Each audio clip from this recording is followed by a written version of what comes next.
उर्फ अमरजीत सिंह के विवाह है। नटवरगढ़ के लड़ाई हम कैसेट के माध्यम से शुरू करे जा रहा बानी। श्रीमान जी और वह सबे ध्यान दे कि सुनब सबे। आत सुमिरन करके नारायण को लो बजरंग बली के नाम ध्यान धरि लो निरंकार को शिव चरण में शीश नवाए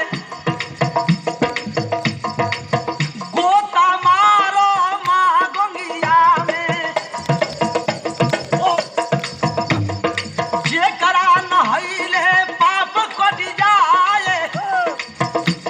अलीला सुन के अब मरादा के नटवरगढ़ के राजा रहलन जिनकर चंदन सिंह परलबा नाम आ जे करा घर में लड़की एगो भइल सयान भानुमती नाम परल बबुनी के राजा चंदन सिंह के बेटी भानुमती रहली हो। ए भैया आ महीना फागुन के है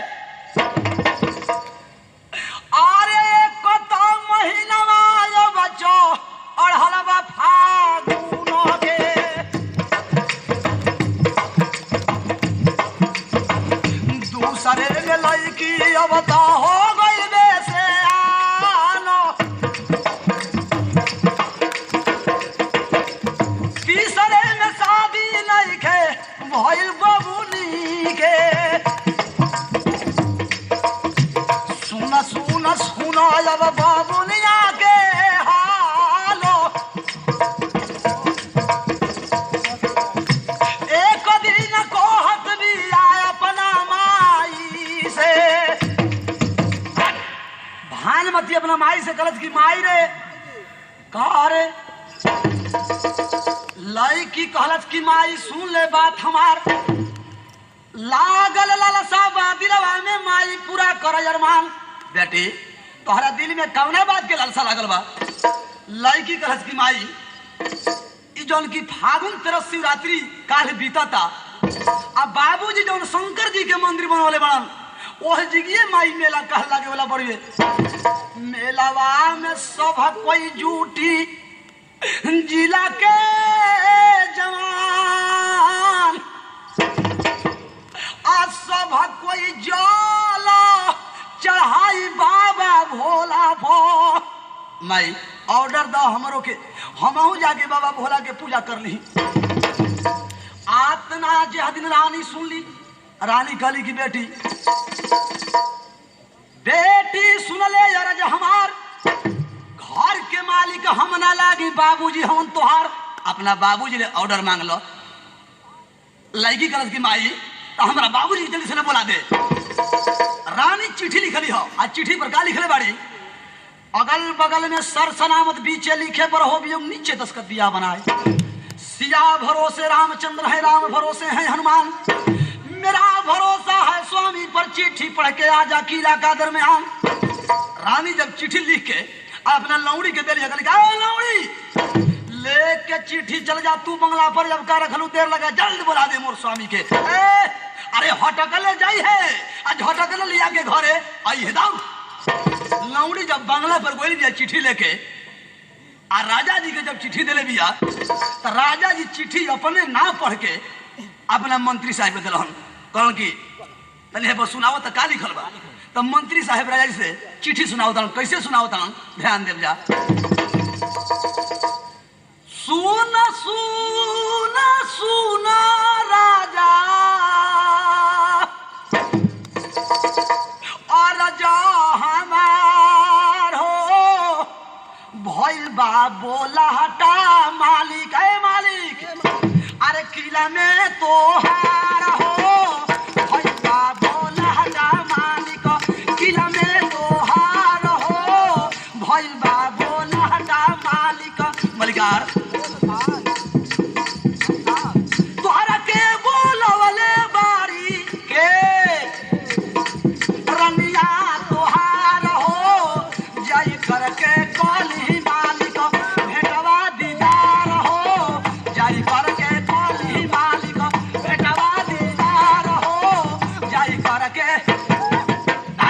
सरकार रुआ जाके तनिका मलकिनी से मुलाकात कर ली। आतना जहदिन राजा सुनलन राहता पकड़लन किला के प्रेमियों सुनिए प्रेम लगाए और लटपट धोती राजा पहिरे कुर्ता लेलन चूड़ियादार लगाए राहता पकड़ लिए किला के। राजा जी कैसे अपना घर जाता चुरू मुरू जूता बाजे अरे भैया बाजत बा खाटा रे खटना लो जब जूता के आवाज आंगना में बोल हो जतना लजाए वाली रह जा सब घर में लुका मिली जा और दोनों हाथ में राजा जी के तेगा शोभाता और राजा जी झूमत हन कैसे जैसे भैंसा झूमेला सावन में वैसे राजा झूमत रहना गोलिए दर में आनो रानी देखो ले बारी राजा जी के रानी ने देख ले राजा जी के और रानी मन में विचार करी हो कि बुझाता कि हमें सैया हमार खिसियाल वाले से दोनों हाथ में तेगा लेके आवता रानी अपना सैया जी के मनावे खातिर क्या करता री सोरा दे न रानी अवता गंगा जल लाई ली अरे गंगा जल लाई ली हो स्वामी के चरनिया मली के धोवे नूरे की राम हो रानी आज क्या करता रे सारा दिन रानी अवता चरण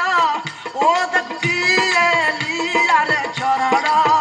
ओदक पियली हो खुशये मगाना राजा भइलन रे की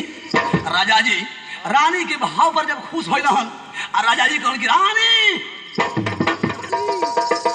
मालिक धोलन मलकिनिया के भर रे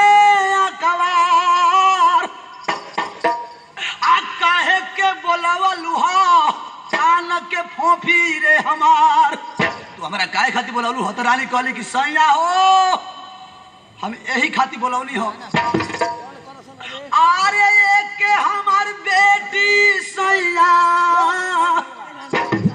अभी आए कलौती